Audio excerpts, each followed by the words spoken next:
আসসালামু আলাইকুম বন্ধুরা, বাংলাদেশ পর্বের 5 নম্বর ক্লাসে তোমাদেরকে স্বাগত। দেখো, আজকে আমাদের প্রথম প্রশ্ন হলো, বাংলাদেশের মানুষ কৃষির উপর নির্ভরশীল কত? প্রায় 80% মানুষ প্রত্যক্ষ বা পরোক্ষভাবে কৃষির উপর নির্ভরশীল। ঠিক আছে, এখন দেখো, বাংলাদেশে নিবন্ধিত চা বাগানের সংখ্যা 169টি। এগুলো নিবন্ধিত চা বাগান। বাংলাদেশে ইপিজেড আছে হচ্ছে সরকারি 8টি। সরকারি কয়টি? 8টি। আর বেসরকারি পর্যায়ে 2টি আছে। বেসরকারিটা কি? কোরিয়ান ইপিজেড আর হলো রাঙ্গুনিয়া ইপিজেড।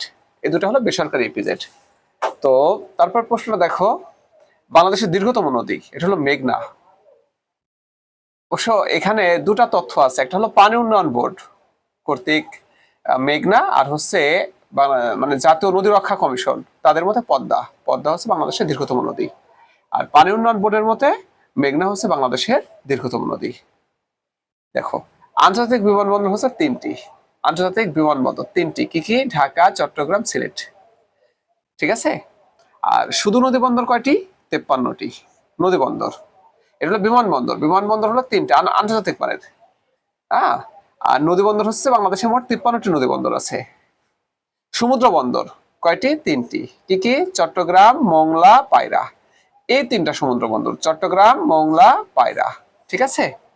এখন দেখো, স্থলবন্দর কয়টি আছে? স্থলবন্দর হচ্ছে 24টি।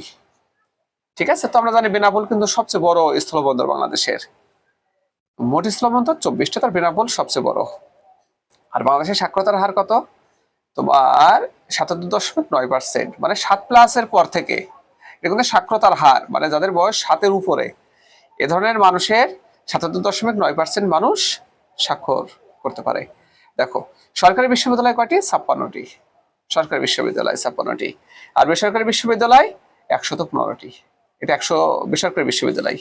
সরকারি মেডিকেল কলেজ কয়টি? 39টি সরকারি। আর ক্যাডেট কলেজের সংখ্যা কয়টি? 12টি ক্যাডেট কলেজ। এর মধ্যে 9টি বালক আর 3টি হচ্ছে বালিকা। ঠিক আছে। এখন দেখো, বাংলাদেশের প্রথম ইন্টারনেট চালু হয়, এটা কত? 6 জুন 1996 প্রথম ইন্টারনেট চালু হয়।